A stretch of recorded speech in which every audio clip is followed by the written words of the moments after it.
Channel. So most frequently asked question है again कि ma'am हम कॉलेज जाते हैं, हम कोचिंग जाते हैं, तो दोनों पढ़ाई बैलेंस कैसे करें? ये है most frequently asked question. So या how to balance your college studies and your coaching studies and so on. तो बच्चों एक चीज हमेशा आपको याद रखनी है, पहला तो देखो जैसे ही आपका पीक टाइम आता है कि जैसे फरवरी में बोर्ड्स है, तो नवंबर, दिसंबर और जनवरी, नवंबर, दिसंबर और जनवरी, ये 3 महीने आपके लिए गोल्डन है, क्योंकि जितना साल भर आपने मेहनत की है उससे डबल मेहनत आपको लगानी है ये 3 महीने में, क्योंकि these are just 3 months before the exam, बराबर है।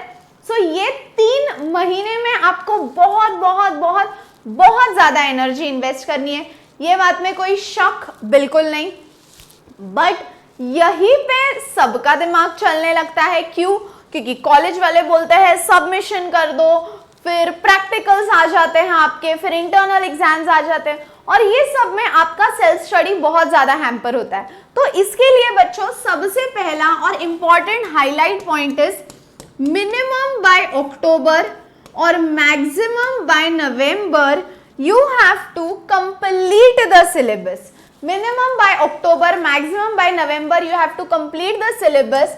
और दिसंबर और जैन में मैं ये चैप्टर्स करूंगा, ऐसे कुछ टाइम टेबल में रखना ही मत। क्यों?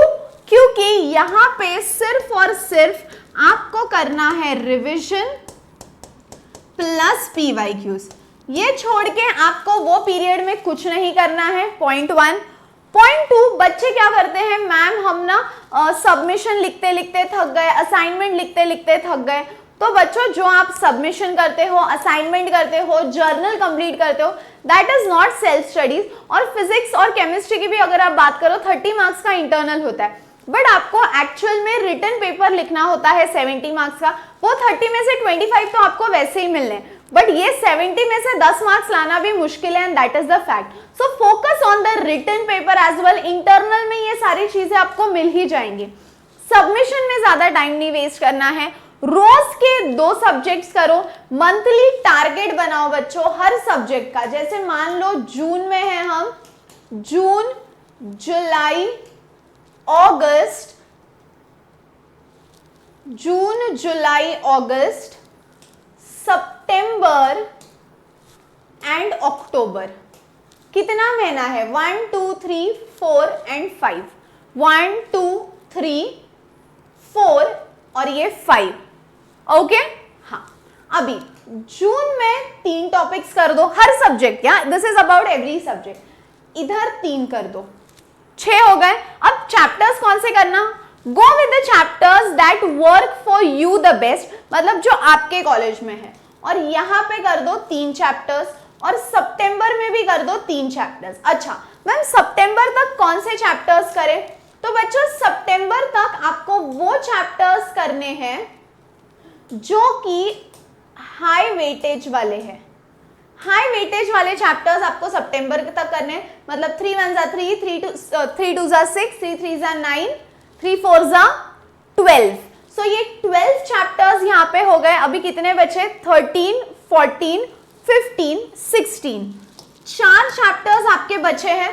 4 चैप्टर्स में से आपको पता है एक एनवायरनमेंट का है, तो वैसे भी एक ही बचा है, मतलब एक एनवायरनमेंट का है तो 3 ही चैप्टर्स।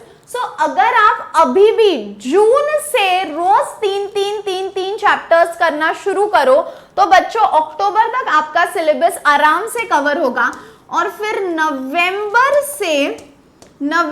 से रिवीजन कैसे करना है उसकी स्ट्रैटेजी मैं आपको बताऊंगी, बट प्रोवाइडेड अक्टूबर तक सिलेबस कवर कर दो। Point 1। Point 2, Monday to Friday में आपको चैप्टर कंप्लीट करना है, और सैटरडे और संडे आपको करना है सिर्फ रिवीजन रिवीजन रिवीजन।